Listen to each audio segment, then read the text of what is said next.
টোনা, আমাকে 5টা লুচি দে তো।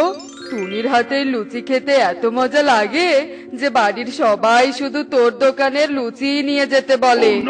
ও আচ্ছা, তাই নাকি? এই নাও কবুতর দাদা, তোমার 5টা লুচি। এরপর কবুতর লুচি নিয়ে টাকা দিয়ে সেখান থেকে চলে যায়। আর তখনই সেই পথ দিয়ে একটা ডাইনি উড়ে যেতেই সব দেখে ফেলে। ওই টনি পাখির হাতের লুচি খেতে খুব মজা লাগে। তাহলে তো আগে টনি পাখির হাতের লুচি খেয়ে দেখতে হবে, আর তারপর আমার বাকি কাজটা করব আমি। কিন্তু তার আগে আমাকে কোনো পাখির ছদ্মবেশ ধরতে হবে।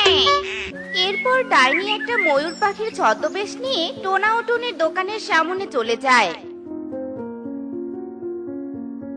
এই যে পাখি, শুনলাম তোমাদের দোকানের লুচি খেতে খুব মজা লাগে, তা আমাকে কটা লুচি দাও দেখি।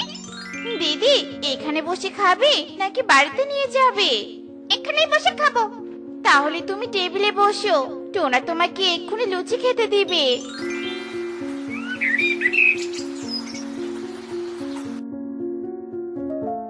এ কি দিদি, একবার মুখে তুলে সব লুচি খেয়ে ফেললে? তোমাকে দেখে মনে হচ্ছে তুমি কোনো জাদু জানো। আরে না না, আমি কোনো জাদু টাদু জানি না। আসলে খুব ক্ষুধা পেয়েছিল, আর তোমাদের দোকানের লুচি খেতেও খুব মজা ছিল, তাই একটু জোরে জোরে খেয়ে ফেলেছি। আচ্ছা যাই হোক, প্লেটটা নিয়ে যাও, আমি এখন চলি। চলি মানে? লুচির টাকাটা কে দিয়ে যাবে? আর তোমাকে তো চিনিও না যে পরে টাকা নিব। আসলে আমার বাড়ি পাশের বনে, আর আমি খুব গরিব পাখি, আর এখন আমার কাছে কোনো টাকা নেই। তবে টাকা হলে তোমাদের দোকানে এসে টাকা দিয়ে যাব। আচ্ছা ঠিক আছে দিদি, মনে করে দিয়ে যেও। আমরাও গরিব পাখি, লুচি বিক্রি করে সংসার চলে, তাই টাকার খুব দরকার হয়। আচ্ছা ঠিক আছে, দিয়ে যাব। এ কথা বলে ডাইনি রূপী ময়ূর পাখি সেখান থেকে চলে আসে, আর আবারও ময়ূর রূপ থেকে ডাইনি রূপ ধারণ করে। লুচিটা সত্যি খুব মজার ছিল। কাজ নেই, আমি ওদের টাকা দিতে যাব। বোকা পাখি কোথাকার। আমি মিথ্যা বললাম, আর ওরা সেটাই বিশ্বাস করে নিল। আমি তো গিয়েছিলাম ওদের রান্নার হাত কেমন সেটা দেখতে, কারণ আমি যে যেমন তেমন রান্না খেতে পারি না। যাই হোক, রান্নার হাত তো পেয়েছি, এবার সুযোগ খুঁজতে থাকি। এসব বলে ডাইনি অদৃশ্য হয়ে যায়, আর এভাবেই সারা দিন কেটে সন্ধ্যা নেমে আসে। আর সন্ধ্যা হতেই টোনা ও টুনি দোকান বন্ধ করে বাড়িতে চলে আসে। আর টোনা টুনির পিছু পিছু ডাইনিও তাদের বাড়িতে এসে উঠানের একটা গাছে বসে পড়ে। এরা দুজন দেখছি আলাদা হচ্ছেই না, তাহলে কি করে আমার কাজটা করব আমি তো কিছুই বুঝতে পারছি না। তবে এদের বাড়ি থেকে খাওয়া যাবে না, এই গাছেই বসে থাকি, তাহলে কোনো এক সময় ঠিক টনিকে একা পেয়ে যাব। মা টুকি, টুকি বাড়িতে আছিস? মেয়েটা তো বাড়িতে এখনো আসেনি। টোনা, তুমি কনকদের বাড়িতে গিয়ে টুকিকে বাড়িতে নিয়ে এসো তো।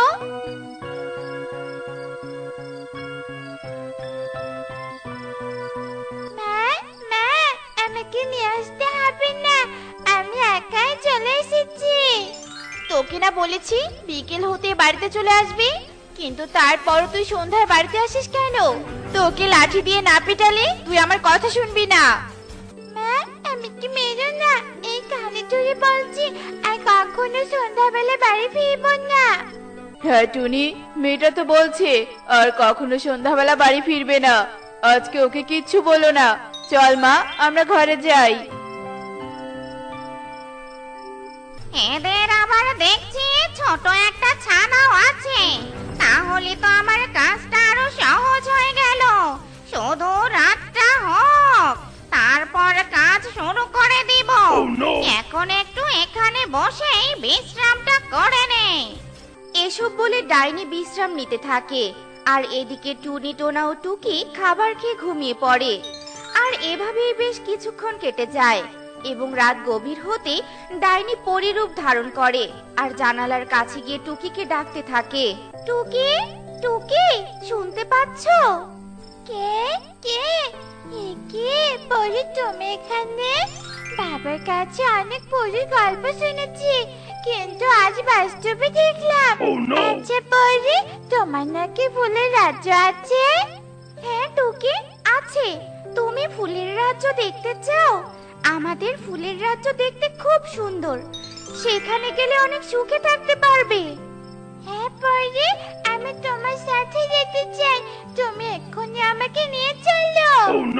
না টুকি, আমি তোমাকে এখন সেখানে নিয়ে যেতে পারবো না, তবে তুমি কাল তোমার মাকে নিয়ে জঙ্গলের ভিতরে ফুলের বাগানে এসো, আমি সেখান থেকে তোমাকে নিয়ে যাব, কেমন? এরপর ডাইনি রূপী পরী সেখান থেকে চলে যায় আর টুকি আবারও ঘুমিয়ে পড়ে। আর এভাবেই রাত কেটে সকাল হয়ে যায়। টুনি, তুমি তাড়াতাড়ি বাড়ির কাজ শেষ করে দোকানে এসো, আমি বাজার থেকে লুচি বানানোর জিনিসপত্র নিয়ে এসেই দোকান খুলবো। আচ্ছা ঠিক আছে টোনা, যাও। টুকি, টুকি, ওঠ মা, সকাল হয়ে গেছে। সত্যি মা, সকাল হয়ে গেছে? কি মজা, কি মজা। সকাল তো প্রতিদিনই হয়, কিন্তু তুই আজ এত খুশি হচ্ছিস কেন? সেটা তো তোমাকে পরে বলবো, আগে আমাকে জঙ্গলের ফুলের বাগানে নিয়ে চলো। কিন্তু কেন রে মা, সেটা তো বলবি। বলছি তো, তোমাকে আমি পরে বলবো, এখন তুমি আমাকে নিয়ে যাবে নাকি আমি একাই যাব? আচ্ছা ঠিক আছে, চল। আমি বুঝেছি যে তোরা ফুলের মালা বানাবি। এরপর টুনি টুকিকে নিয়ে জঙ্গলের উদ্দেশ্যে বেরিয়ে পড়ে আর উড়তে উড়তে তারা জঙ্গলের ফুলের বাগানে পৌঁছে যায়। ঠিক তখনই সেখানে ডাইনি চলে আসে আর টুকিকে একটা ফুল গাছ বানিয়ে দেয়। এ কি ডাইনি, তুমি এখানে? আর আমার মেয়েকে তুমি ফুল গাছ বানিয়ে দিলে কেন? দয়া করে আমার মেয়েকে ছেড়ে দাও, ছেড়ে দাও। চুপ কর, তোর মেয়েকে ছেড়ে দিলে তো আমি তান্ত্রিকের কাছে ধরা পড়ে যাব, আর ধরা পড়ে গেলে তোদের মতো পাখিদের হাতের মজার রান্না খেতে পারবো না। যার জন্য তোর মেয়ের দ্বারাই তোকে এখানে নিয়ে এসেছি। মানে তুমি আমার হাতের রান্না খেতে এখানে এসেছো?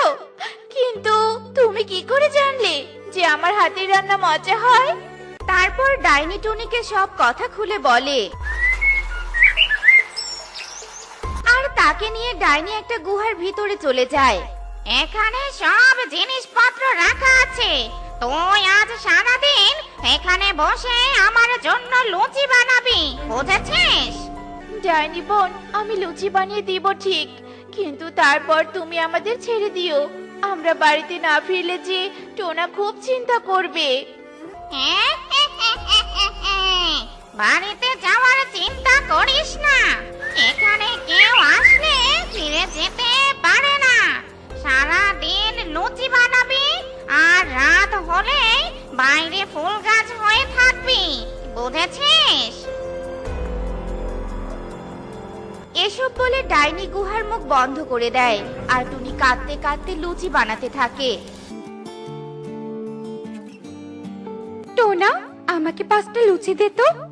সুখী দিদি, আজ টুনি এখনো দোকানে আসেনি, তাই লুচি বানাতে পারিনি। এখন বাড়িতে যাও, টুনি আসলে আমি তোমার বাড়িতে গিয়ে লুচি দিয়ে আসবো। আচ্ছা ঠিক আছে টোনা।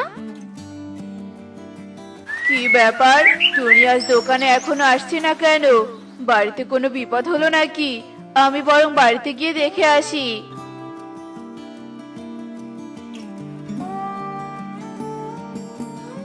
টুনি, টুনি, মা টুকি, টুকি। কি ব্যাপার, বাড়িতে কেন জানি কাউকেই দেখতে পাচ্ছি না? মা মেয়ে গেল কোথায়? আমি বরং বনের সবার বাড়িতে গিয়ে দেখি।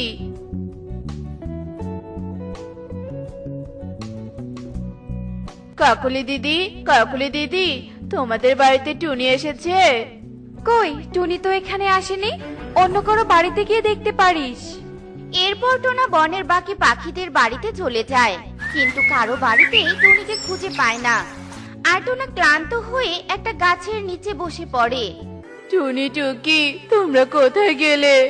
তোমাদের ছাড়া আমি কিভাবে থাকবো?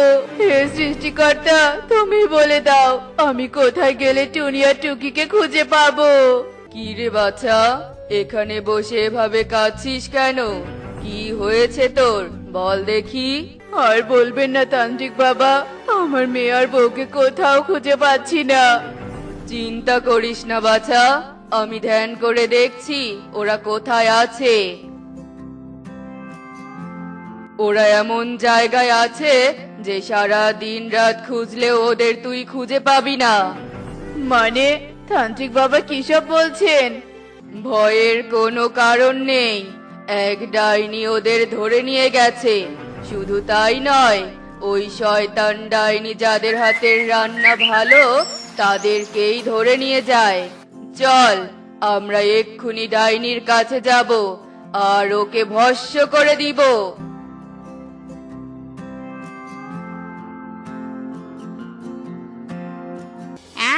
এই এই তান্ত্রিক, তোর এত বড় সাহস, তুই আমার গুহায় ঢুকেছিস? জানিস আমি তোকে কি করতে পারি? সব জানি আমি, আর এজন্যই তোর কাছে এসেছি। শয়তান ডাইনি, আর যে সব পাখিদের ফুল গাছ বানিয়ে রেখেছিস তাড়াতাড়ি সবাইকে পাখি রূপে ফিরিয়ে দে বলছি, নয়তো আমার জাদু দিয়ে তোকে শেষ করে দিব। আমি কিন্তু অনেক বড় শক্তিশালী তান্ত্রিক, এটা মাথায় রাখিস। হ্যাঁ তান্ত্রিক, আমি জানি। আচ্ছা ঠিক আছে, আমি সবাইকে মুক্ত করে দিচ্ছি, কিন্তু বল তুই আমার কোনো ক্ষতি করবি না তো? আগে মুক্ত কর, তারপর পরেরটা দেখছি।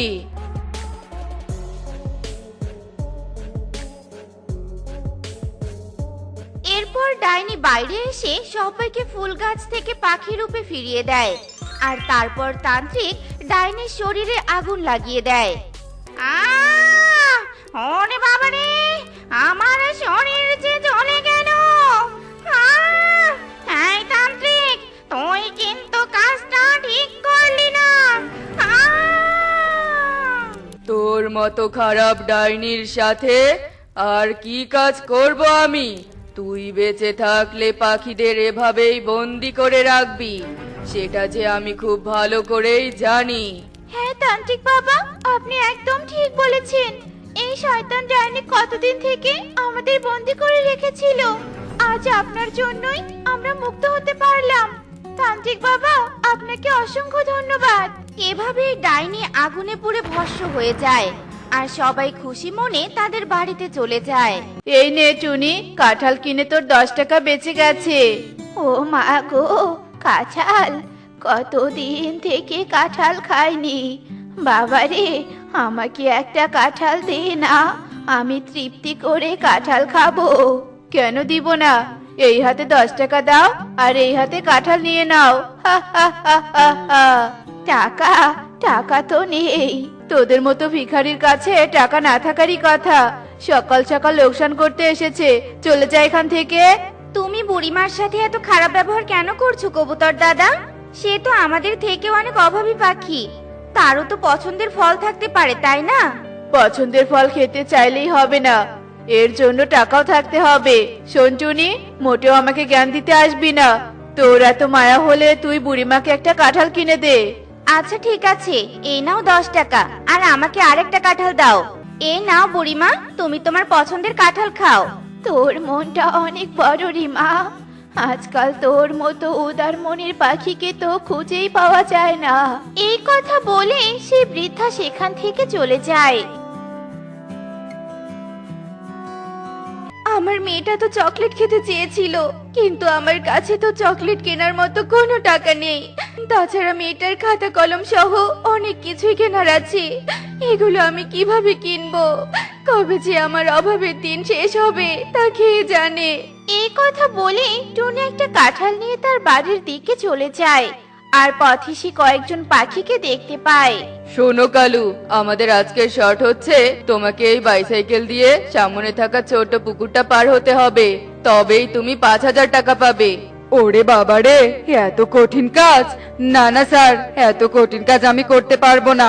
বেঁচে থাকলে অনেক টাকা ইনকাম করতে পারবো, তাই বলে সামান্য 5,000 টাকার জন্য প্রাণটা দিতে পারবো না। এ কি, তুমিও না করে দিলে? এখন আমি এই শর্টটা দেওয়ার মতো পাখিকে কোথায় পাবো? কে নিবে তার জীবনের ঝুঁকি? আমি নিব স্যার, আমি এই ঝুঁকিটা নিব। এ কি টুনি, তুই এত বড় ঝুঁকিটা কেন নিতে চাচ্ছিস বলতো? এমনিতেই তো তোর ছোট মেয়েটাকে নিয়ে অভাবে দিন কাটাচ্ছিস, এখন যদি এই কাজটা করতে গিয়ে তোর কোনো ক্ষতি হয়ে যায় তখন তোর মেয়ের কি হবে? একবারও ভেবে দেখেছিস কি? এছাড়া যে আমার আর কোনো পথ নেই কালু দাদা। আমি তো একজন মা, আর মা হয়ে নিজের সন্তানকে ভালো মন্দ কিছু খাওয়াতে পারছি না। এর জন্য যে আমার অনেক কষ্ট হয় কালু দাদা, অনেক কষ্ট হয়। তাছাড়া আমার মন বলছে এই কাজটা আমার জন্য তেমন কোনো কঠিন হবে না। যাক বাবা, তাহলে আমার সম্মানটা বাঁচলো। এই টুনি, তুই তৈরি তো? হ্যাঁ স্যার, আমি রেডি। আচ্ছা ঠিক আছে, তাহলে আমি বাঁশিতে ফু দেওয়ার সাথে সাথে তুই তোর কাজ শুরু করবি, কেমন? এরপর ঈগল যে না বাঁশিতে ফু দেয়, টুনিও সাথে সাথে তার সাইকেল নিয়ে পুকুরের ওপর দিয়ে হাওয়ায় ভাসতে ভাসতে পুকুর পাড়ি দেয়। আর পার হওয়ার সাথে সাথেই ওপর থেকে মাটিতে পড়ে যায়, আর সাথে সাথে টুনির একটা পা ভেঙে যায়। গুড জব টুনি, গুড জব। তুমি কাজটা করতে পেরেছো টুনি, কিন্তু এটা ভেবে কষ্ট হচ্ছে যে তুমি তো পায়ে ভীষণ আঘাত পেয়েছো। মনে হচ্ছে তো পাটা ভেঙে গেছে। এই নাও টুনি, এখানে 10,000 টাকা আছে। 5,000 টাকা তোমার কাজের জন্য, আর 5,000 টাকা তোমার পায়ের চিকিৎসা করানোর জন্য। আর কালু, ওকে একটা হুইল চেয়ারে করে বাড়িতে পৌঁছে দাও। আপনাকে অনেক ধন্যবাদ স্যার, আপনি আমার মতো গরিবের জন্য অনেক সাহায্য করলেন। এরপর কালু একটা অটোতে করে টুনিকে নিয়ে তার বাড়িতে পৌঁছে দেয়। আর ঈগলের দেয়া হুইল চেয়ারটায় টুনিকে বসিয়ে দিয়ে সেখান থেকে চলে যায়। তোমার কি হয়েছে মা? একে মা, তুমি এভাবে হুইল চেয়ারে বসে আছো কেন? ভালো না মা, ভালো না। তোমার কি হয়েছে? তেমন কিছু হয়নি রে মা, সামান্য একটা অ্যাক্সিডেন্টে আমার পাটা ভেঙে গেছে। এসব নিয়ে তুই এত ভাবিস না রে মা। এই নে, আমি তোর জন্য কাঁঠাল নিয়ে এসেছি। আমিও কাঁঠাল পারি খাবো মা। আগে তোমার জন্য ডাক্তার আনতে হবে। দেখতে পাচ্ছ না তোমার পা থেকে কত রক্ত পড়ছে? এই কথা বলে টুকি তাড়াহুড়ো করে ডাক্তার ডাকতে চলে যায়, আর ডাক্তারকে নিয়ে বাড়িতে চলে আসে। আর এরপর ডাক্তার টুনির পায়ে ব্যান্ডেজ করে দেয়, আর সেখান থেকে চলে যায়। এরপর দেখতে দেখতে সেই দিন কেটে যায়।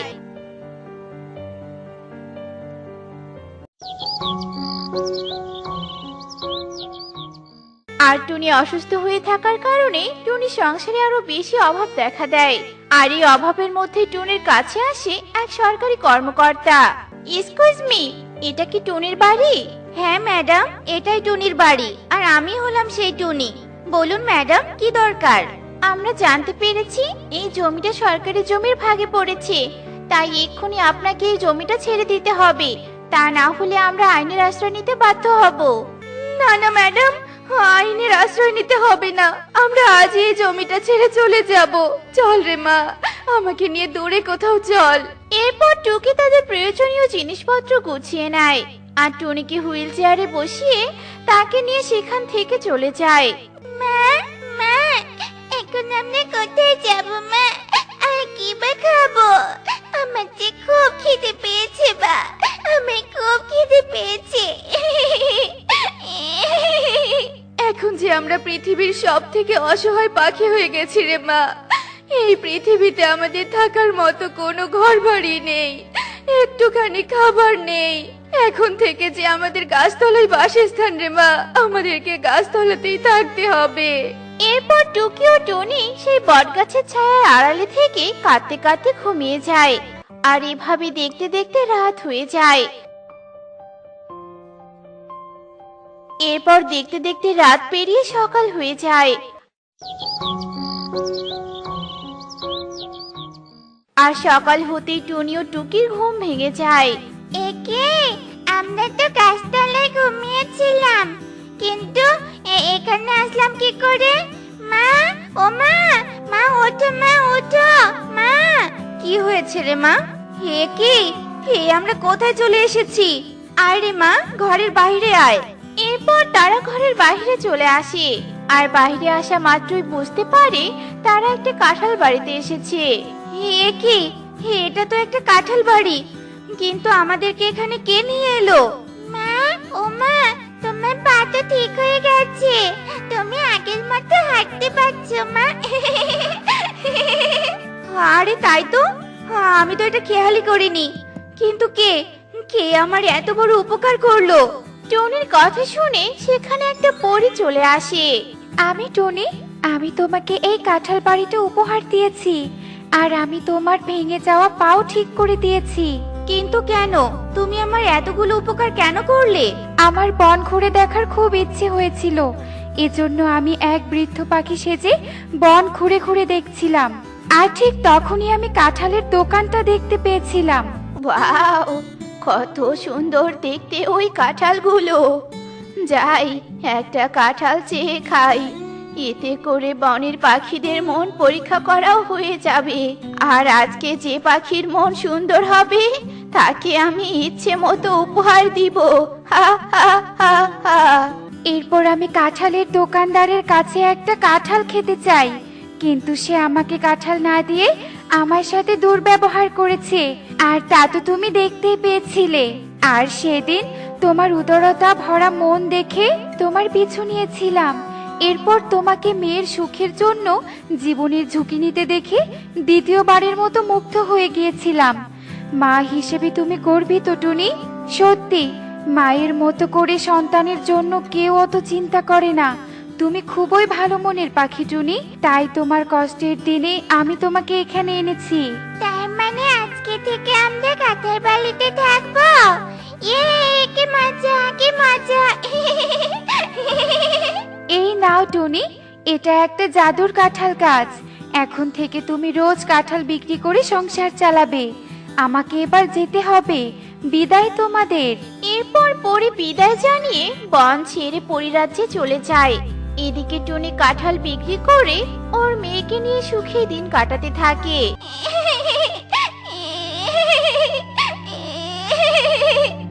এই বোন, এভাবে কাঁদিস না, মা এক্ষুনি চলে আসবে। দিদি, আমি চাই খেতে সহ্য করতে পারছি না, মা কখন খাবার নিয়ে আসবে? মা সে কখন খাবার নিতে গেছে, এখনো তো এলোই না। এবার তো আমারও চিন্তা হচ্ছে, মা তো অনেকক্ষণ আগে খাবার আনতে গেছে, তবুও তো এখনো ফিরছে না। চল তো একটু এগিয়ে গিয়ে দেখি। এরপর টুকি টুনটুন টুনিকে খোঁজার জন্য বাহিরে বেরিয়ে পড়ে। আর এদিকে টুনি কোথাও খাবার না পেয়ে বাধ্য হয়ে কাকুলির বাসায় খাবার চুরি করতে যায়। টুনি খাবার চুরি করে যেই না পালাতে ধরে, তখনই সেখানে কাকুলি চলে আসে। টনি, তুই আমার ঘরে চুরি করতে ঢুকেছিস? কে কোথায় আছো গো? দেখে যাও, দেখে যাও, আমার ঘরে চোর ঢুকেছে। এই টনি আমাদের ঘরে সবকিছু চুরি করে সাবার করে দিল। কে কোথায় আছো গো? দিদি, এভাবে চিৎকার করো না, আমি বেশি কিছু না, একটু খাবার নিয়েছি। আমার বাচ্চারা যে দুদিন থেকে কিচ্ছুটি খায়নি, দয়া করে আমাকে যেতে দাও, যেতে দাও দিদি। চুরি করে এখন আবার ন্যাকা কান্না করছিস? চোরের আবার বড় গলা। কে কোথায় আছো? এদিকে এসে দেখে যাও, দেখে যাও, চোর, চোর। কাকুলির চিৎকারে বনের সকল পাখি এসে কাকুলির বাড়ির সামনে হাজির হয়। এই দেখো, এই টনি আমার ঘরে চুরি করতে ঢুকেছিল। তবে এতদিন এই টনি বনে চুরি করছে, এই চোরকে উচিত শিক্ষা দেওয়া উচিত। ঠিক ঠিক, এই চোরকে উচিত শিক্ষা দেওয়া উচিত। মার মার, সকলে টুনিকে মার। এরপর সকল পাখি টুনিকে লাঠি দিয়ে মারতে শুরু করে, আর মারতে মারতে এক পর্যায়ে টুনি সেখানেই মারা যায়। তোকে, ওই তো মা ওখানে, কিন্তু সকলে মাকে মারছে কেন? চল তো কি দেখি। এরপর টুকি টুনটুন দ্রুত সেখানে যায়, আর গিয়ে দেখে তার মা আর বেঁচে নেই। মা, ও মা, দেখো মা, দেখো। টুকি, মা তো আর কথা বলছে না। তোমরা সকলে এতটা নিষ্ঠুর, আমার মাকে তোমরা মেরে ফেললে।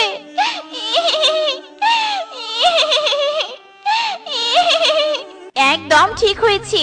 চোরের শাস্তি এমনই হওয়া উচিত। তোর মা একটা চোর। তোর মা আমার ঘরে ঢুকে খাবার চুরি করেছে।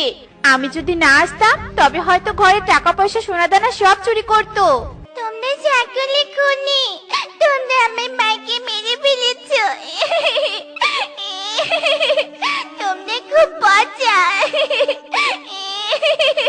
চোরের মেয়ে হয়ে আবার বড় বড় কথা। এই বনে চোরের মেয়ের কোনো জায়গা নেই। কি বলো তোমরা?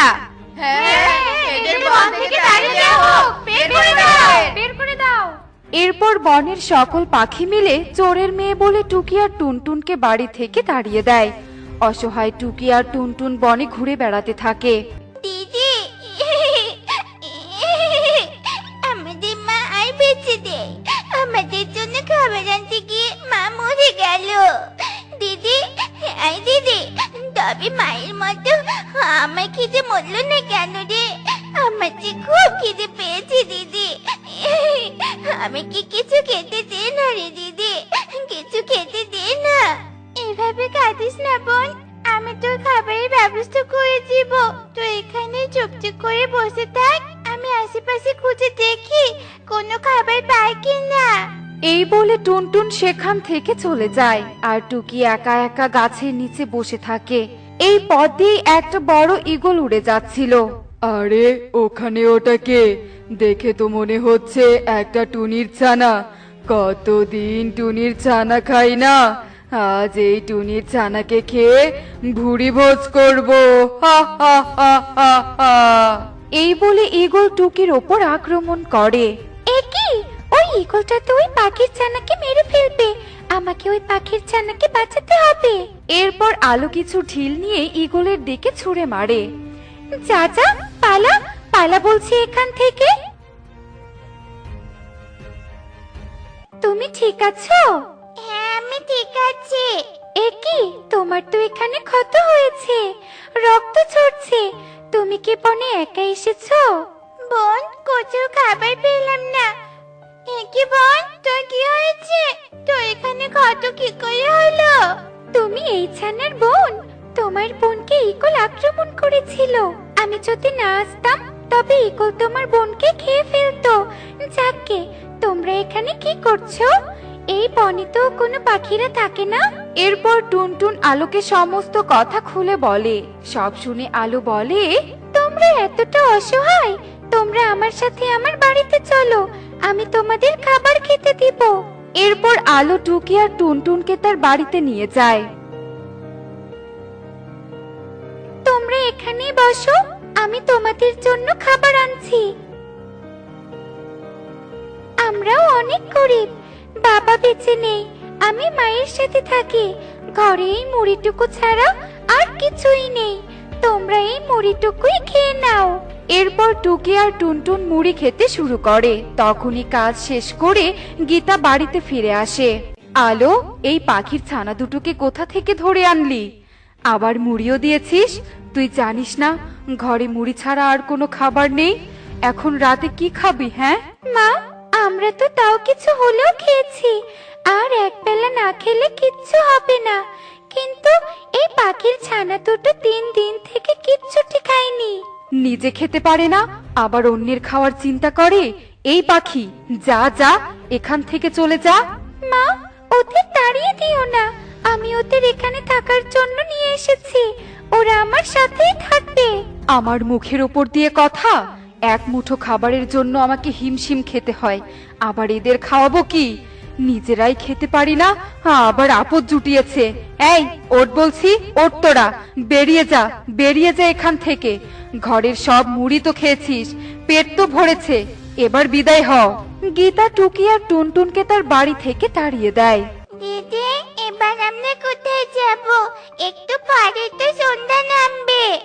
চল বোন, সামনের দিকে এগিয়ে যাই, থাকার একটা ব্যবস্থা ঠিক হয়ে যাবে।